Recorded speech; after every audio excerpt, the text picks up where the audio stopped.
तो ये है बंदर। अबे अभी तो बहुत ऐसी जगह है वहाँ पे यार, बहुत बंदर है।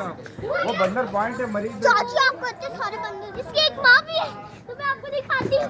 वो भाग गई है वहाँ पे, जैसे ये चले गए मैं अब वहाँ पे जा रही है उसकी माँ।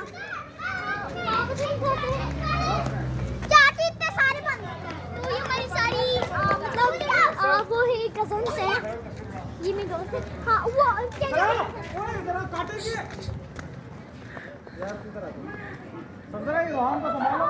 रोहन, रोहन इतना मारेंगे काटेंगे।